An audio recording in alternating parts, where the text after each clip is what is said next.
She expected an awkward salary conversation, not a security escort to the parking lot. By sunset, the routine check everyone dismissed as just paperwork vanished with her.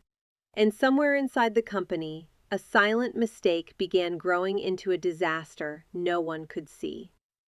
"You want a raise?" The question exploded across the glass conference room before Claire Bennett had even finished her sentence. Conversations outside the room slowed almost instantly. Several employees instinctively looked up from their monitors, pretending to work while their eyes drifted toward the office, where everyone could clearly see silhouettes through the transparent walls. Claire had rehearsed this conversation dozens of times in her head during the drive to work. She wasn't asking for anything unreasonable. It was her first salary discussion in 3 years. 3 years without a single disciplinary warning. 3 years of staying late whenever projects fell behind. 3 years of accepting responsibilities that had never appeared in her job description.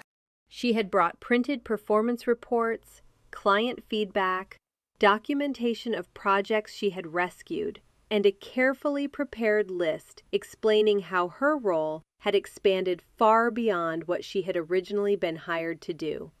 She barely managed to slide the folder across the table before her manager, Victor Hale, pushed it back toward her with 2 fingers as though it were something unpleasant. He never opened it, never glanced at a single page.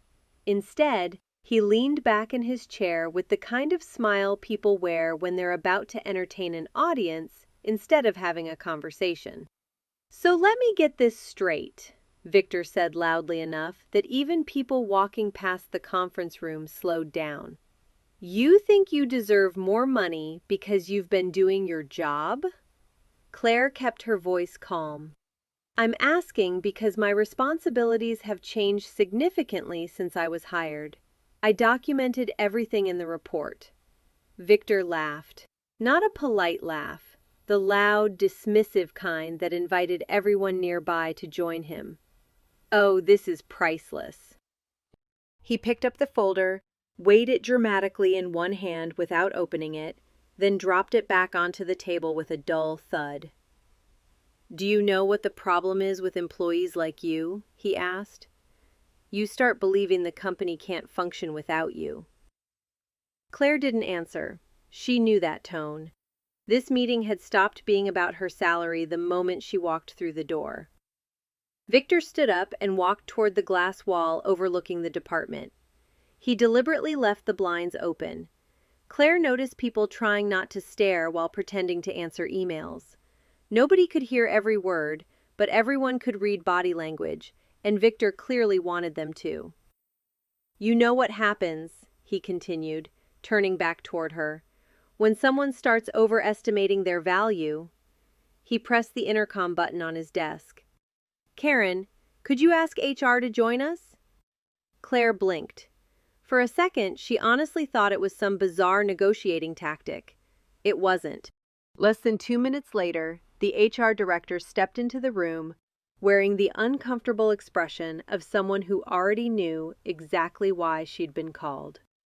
She avoided Claire's eyes. Victor didn't. He smiled. "I've made a decision." Claire felt her heart beat slow instead of quicken. Something inside her had already accepted what was about to happen. "If compensation is your biggest concern," Victor said, folding his arms, "this clearly isn't the right place for you anymore." Silence. No discussion, no warning, no performance review, no conversation.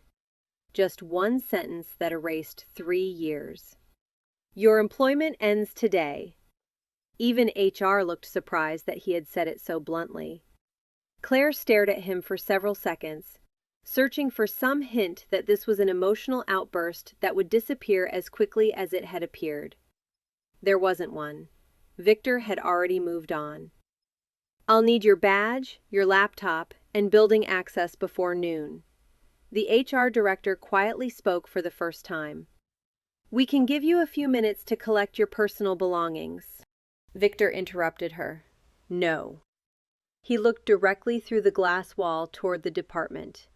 Let's do it now. Every keyboard outside seemed to stop at the same time. The office had become unnaturally quiet. Claire walked back to her desk with HR beside her, while dozens of coworkers tried not to look directly at her. Some failed. Others lowered their heads, afraid that making eye contact might somehow place them on the same list. One junior analyst stood halfway out of his chair as if he wanted to say something before sitting back down again. Lauren Hayes covered her mouth in disbelief, but Victor's presence only a few steps behind Claire kept everyone frozen. Claire placed a framed photo of her parents into a cardboard box, then a small plant that somehow had survived 3 years beneath fluorescent office lights.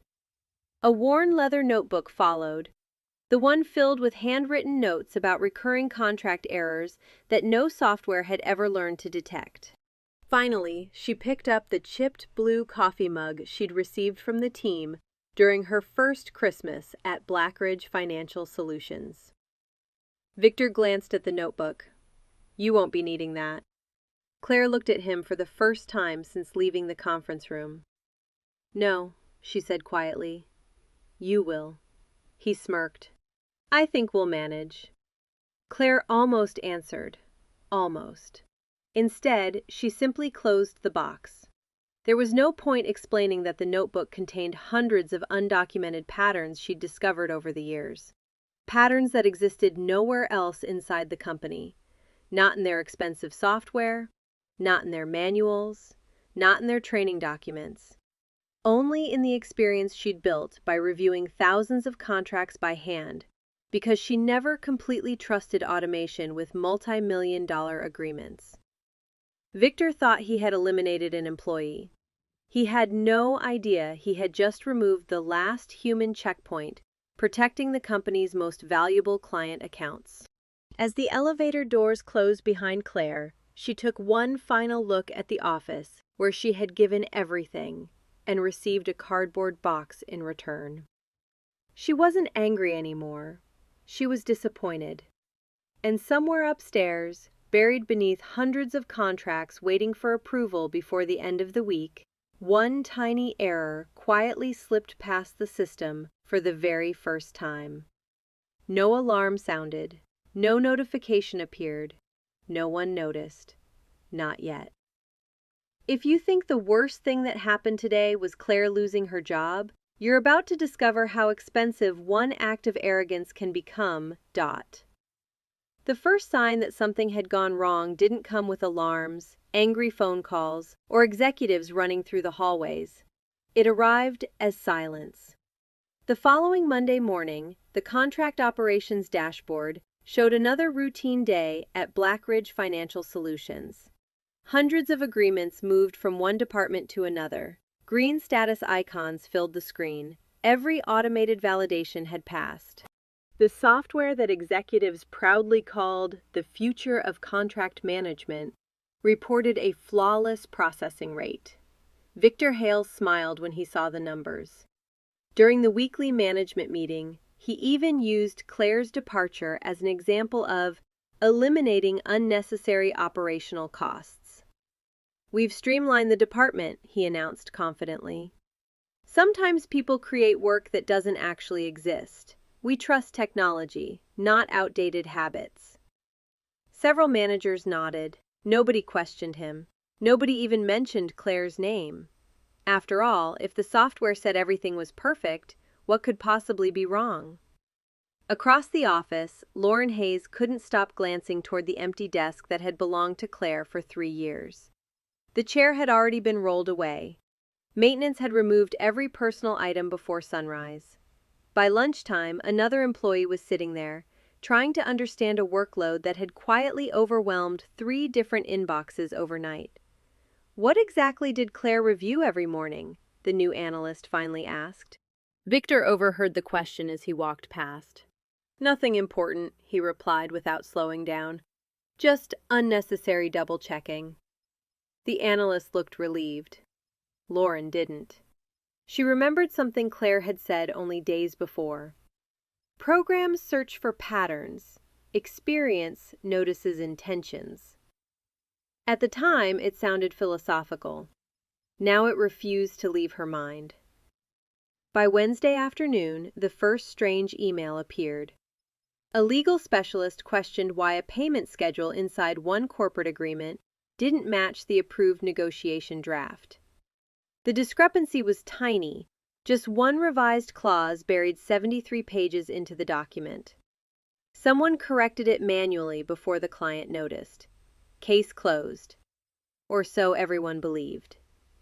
The next morning, another contract arrived with a missing compliance attachment. Then a pricing appendix disappeared from another agreement. Later that afternoon, an international vendor requested clarification because two signed versions of the same contract contained different renewal dates. Individually, each issue looked harmless. Together, they formed a pattern. Only nobody recognized it because the only employee who had spent years memorizing those patterns was no longer inside the building. Lauren walked into Victor's office carrying 3 folders. "I think we have a documentation problem." Victor barely looked up from his laptop. "Send it to legal." "They already reviewed it." "Then IT." "They checked the software." Victor sighed dramatically. "So what's the issue?" Lauren placed the folders on his desk. "These are mistakes Claire used to catch." Victor leaned back in his chair. "There you go again." "I'm serious." "So am I." He pushed the folders aside. One employee doesn't keep a billion-dollar company running. Lauren hesitated. "No," she answered quietly, "but one employee can stop it from making billion-dollar mistakes." Victor laughed. "I think you've been listening to too many office legends." She left without another word. For the first time in years, Lauren hoped she was wrong. She wasn't. On Friday afternoon, Blackridge finalized one of the largest contracts in company history, $95 million. A strategic agreement with Westbridge Infrastructure, one of the company's oldest and most valuable clients. Executives celebrated before the ink had practically dried. Champagne appeared on the executive floor. Marketing drafted a press release. The CEO congratulated Victor personally for accelerating the approval process after removing unnecessary bottlenecks. Victor accepted every compliment. He never once wondered why Claire had always insisted on reviewing contracts involving Westbridge herself. 2 hours later, the agreement landed in the client's legal department. Someone there opened the document, then stopped reading, then called another attorney. Within 15 minutes, 5 people surrounded the conference table. No one spoke. One sentence inside the contract had changed the financial liability structure completely. A single formatting error during the final document merge had replaced an approved limitation of liability clause with an outdated version from an archived template. It looked insignificant. It wasn't. If the agreement remained in force exactly as signed, Blackridge, not the client, would assume nearly all financial responsibility for future project overruns, regulatory penalties, construction delays, and third-party claims. Potential exposure: $95 million. The client's attorneys immediately froze implementation. Their chief legal officer called Blackridge's executive office directly. The first person to answer thought it was a routine confirmation call. It lasted less than 30 seconds before the color drained from his face. Within 10 minutes, executives were sprinting through hallways. Conference rooms filled. Phones rang nonstop. The CEO canceled every afternoon meeting. The board chairman demanded an emergency briefing before the stock market opened on Monday. Victor was called upstairs. He walked in wearing the same confidence he'd carried all week. He walked out 45 minutes later looking 20 years older. "What happened?" another director whispered. Victor couldn't answer immediately. Finally, he managed 4 words. "They're investigating everything. Everything. Every contract, every approval, every document processed since Claire Bennett had been escorted out of the building. IT insisted the software had worked exactly as designed. Legal insisted the wrong clause should never have survived final review. Operations insisted nothing had changed. Lauren quietly looked around the room. That's not true. Everyone turned toward her. She took a slow breath. Something changed. Nobody needed her to explain. An uncomfortable silence settled over the conference room because every person there finally understood what none of them had considered last week. The software hadn't failed. The procedures hadn't changed. The missing safeguard had a name: Claire Bennett. And for the first time since firing her, Victor Hale opened her personnel file, not to review her performance, but to discover everything she had actually been doing that nobody had ever bothered to document. By the time Victor reached the last page of Claire's file, he realized the company hadn't fired its most expensive employee. It had fired the only person who knew where the next disaster was hiding. What would you have done in Claire's position? Accepted the humiliation? Or walked away with your head held high? Tell me in the comments. And subscribe, because the investigation is only beginning. Victor Hale had never been afraid of board meetings. For years he had walked into those rooms with polished presentations, confident answers, and the kind of self-assurance that discouraged difficult questions. This meeting was different. The moment he stepped into the executive conference room, he realized nobody cared about quarterly growth, client acquisition, or revenue projections anymore. The $95 million Westbridge contract lay in the middle of the table beside the corrected version, both open to the same page. The CEO didn't waste time with introductions. Explain how this happened.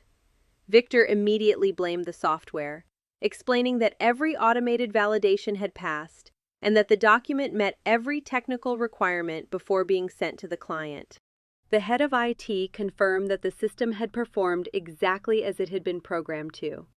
But instead of ending the discussion, that answer made the atmosphere even heavier. The company's general counsel calmly explained that the software had never been designed to recognize when an outdated liability clause quietly replaced an approved one during the final document merge. It could verify signatures, formatting, required fields, and document structure, but it could not recognize legal intent. That required a person who understood the contracts, remembered previous versions, and noticed details that algorithms ignored. The CEO slowly looked around the table before asking the question that instantly changed the direction of the meeting. Who performed that review before this contract? Nobody answered immediately. Finally, someone from legal opened an internal audit report. Claire Bennett. Victor's confidence disappeared almost instantly. The internal investigators had spent the entire weekend reviewing contract histories and discovered something no executive had ever bothered to document. Claire had quietly become the company's final layer of protection. Every time an enterprise contract reached its last stage, she reviewed it manually before it went to the client. It had never been part of her official position.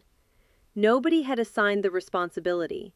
She had simply started doing it years earlier after discovering recurring merge errors that occasionally slipped through the software. The audit team projected statistics onto the large screen. During the previous 3 years, Claire had manually corrected more than 400 significant documentation errors, including missing payment schedules, outdated legal clauses, duplicated sections, incorrect renewal dates, and compliance inconsistencies that could have exposed Blackridge to lawsuits worth millions. Every correction had been documented in internal emails. Every warning had been archived. Most had never received a response. The room became faithful quiet as executives realized the company had unknowingly relied on one employee to compensate for a weakness in a system that had cost $12 million to build. Lauren Hayes was invited into the meeting next. She carried a small stack of printed emails instead of a presentation.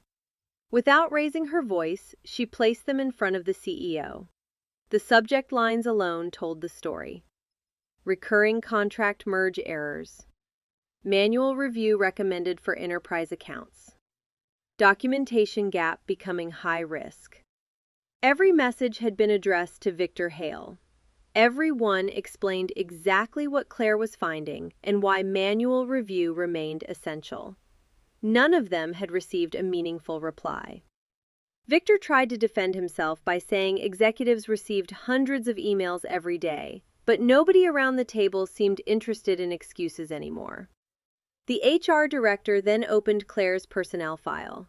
There were no disciplinary actions, no complaints from clients. Every annual evaluation exceeded expectations. She had trained new employees, rescued delayed projects, and consistently received the highest internal quality scores in her department. Then, HR reached the final document, the termination report. The CEO read it twice before looking up in disbelief. Employee demonstrated dissatisfaction with compensation and was determined not to be aligned with department culture. The room remained silent for several long seconds. Finally, one board member spoke the thought everyone else was having. She asked for her first raise in 3 years. And this was your response? Victor suddenly understood the situation was no longer about one failed contract. The internal investigation had already shifted its focus from a documentation error to a leadership failure. The board wasn't asking why the software missed the clause anymore. They were asking why management had ignored the employee who had been catching those mistakes for years.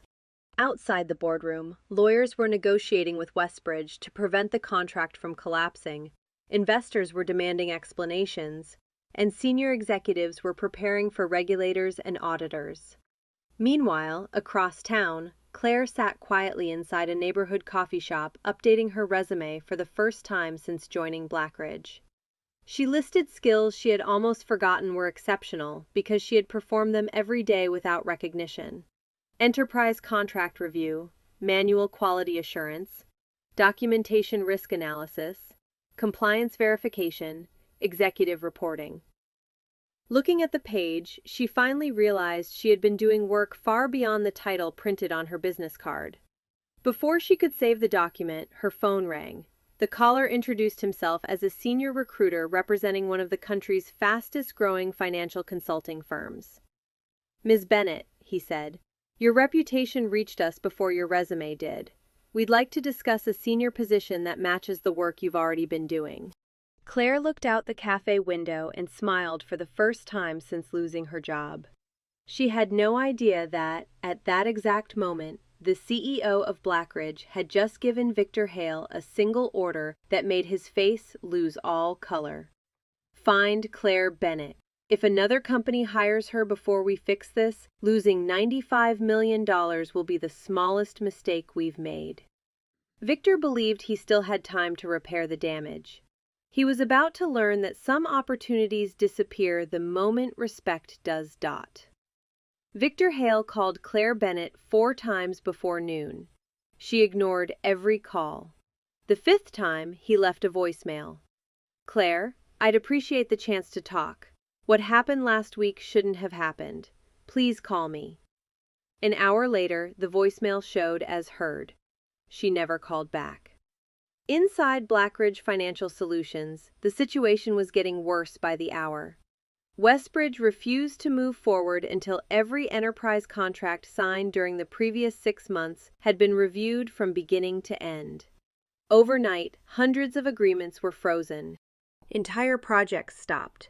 Clients demanded answers their account managers couldn't give. The legal department worked around the clock, but they quickly discovered the same uncomfortable truth. Nobody knew exactly what Claire had been checking every morning. There was no written procedure, no manual, no training document. Her experience existed only in her head. The company had unknowingly built one of its most critical safety systems around a single employee without ever recognizing it. By Tuesday afternoon, the internal investigation uncovered something even more embarrassing. Claire's archived records contained more than 400 documented corrections she had quietly made over the previous 3 years. Wrong payment schedules, outdated legal clauses, missing compliance language, duplicate contract sections, errors that could have delayed deals, triggered lawsuits, or damaged relationships with some of the company's biggest clients. Every correction was logged, every warning was documented. Many of the emails had been sent directly to Victor Hale. Most had never been answered. When the board reviewed the evidence, the room fell silent. The $95 million mistake suddenly looked less like bad luck and more like the inevitable result of ignoring the one person who had been preventing disasters every single day. The CEO turned toward Victor without trying to hide his frustration. You didn't just fire an employee, you removed a critical business process without knowing it existed. Victor had no defense left. For the first time in years, he admitted he had underestimated someone. "I thought the software had replaced manual reviews," he said quietly. The general counsel shook his head. "No, Claire replaced the software's weaknesses." That afternoon, Victor drove to Claire's apartment himself. He had never visited an employee outside the office before, but desperation had replaced his pride. He knocked twice. No answer. A neighbor stepped into the hallway and looked at him curiously. "Looking for Claire?" "Yes." "You're too late." Victor frowned. "What do you mean?" "She left early this morning." "Did she say where?" The neighbor smiled. "She looked happier than I've ever seen her. That's all I know." Victor returned to his car with a feeling he couldn't remember experiencing before: helplessness.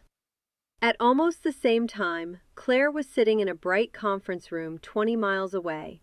Across the table sat 3 executives from Hawthorne Capital Group, one of Blackridge's biggest competitors. They hadn't invited her because she needed a job. They invited her because they had heard what she could do. One executive closed her resume after only a few minutes. "Honestly, Miss Bennett, this document doesn't impress me." Claire's heart sank for a moment. Then he smiled. "It undersells you." He slid a printed offer across the table. The salary was nearly double what she had earned at Blackridge. A signing bonus sat beneath it. 5 weeks of paid vacation, a hybrid schedule, complete authority to build a dedicated contract quality team instead of carrying the responsibility alone. "We don't want you to catch mistakes forever," the executive said. "We want you to build a system that teaches everyone else how to prevent them." Claire looked down at the offer. For 3 years, she had begged one company to recognize her value. In less than 48 hours, another company had already done it without her asking. She picked up the pen. For the first time in years, saying yes didn't feel like accepting more work. It felt like finally choosing herself. Victor was still trying to convince Claire to come back. He had no idea she was already building a future that no apology could compete with. 3 weeks later, the crisis at Blackridge Financial Solutions was no longer something the executives could hide behind closed doors. The internal investigation ended with a report that was impossible to ignore. It concluded that the $95 million exposure had not been caused by a software failure or an unpredictable accident. It had been caused by management decisions. Years of relying on one employee's experience without documenting her process had created a hidden risk, and firing that employee without understanding her role had removed the company's last line of defense. Victor Hale was removed from his position before the report was even finalized. Several senior managers received formal disciplinary actions, and the board approved a complete restructuring of the contract review department. Ironically, one of the first recommendations in the new policy required manual quality reviews for every major client account, the exact practice Claire had been following all along. A week after the report became official, Claire received one final email from Blackridge. It came directly from the CEO. He apologized without excuses. He admitted the company had failed her. He acknowledged that her work had protected millions of dollars and countless client relationships. Then he made the offer Victor had promised: a senior leadership position, complete authority over the new quality assurance division, a salary more than double her previous one, a signing bonus, an executive office. The closing sentence was simple: "We hope you'll give us a chance to earn back your trust." Claire read the email only once. Then she closed her laptop. Not because the offer wasn't generous, because it had arrived too late. Respect that appears only after disaster isn't respect. It's regret. The following morning, she walked into the headquarters of Hawthorne Capital Group.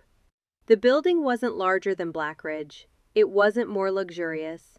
There were no marble floors or giant screens celebrating record profits.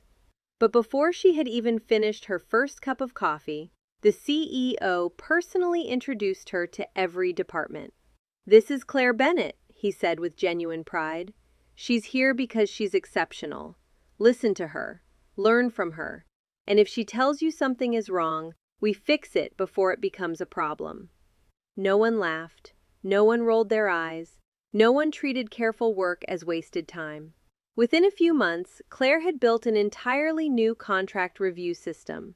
Every critical agreement passed through multiple checkpoints.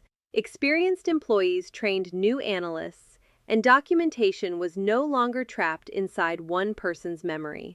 Her ideas saved the company millions, not because catastrophe struck, but because it never had the chance to. One evening, as the office lights reflected against the city skyline, Claire stood by the window holding a warm cup of coffee. Her phone buzzed with a news alert about Blackridge's latest quarterly report. The company was still recovering. Profits had fallen. Several major clients had moved elsewhere. It would take years to rebuild the trust they had lost. She looked at the notification for a moment, then she quietly deleted it. Some chapters deserved to stay closed.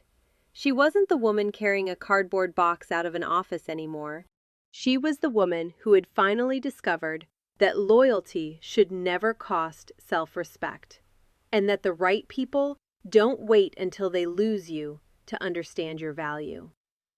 Outside, the first light of sunset painted the glass buildings in shades of gold, as if the city itself were beginning again. Claire smiled, picked up the folder for tomorrow's projects, and walked back toward her team. This time, she wasn't walking into a place where she had to prove she mattered. She was walking into a place that already knew.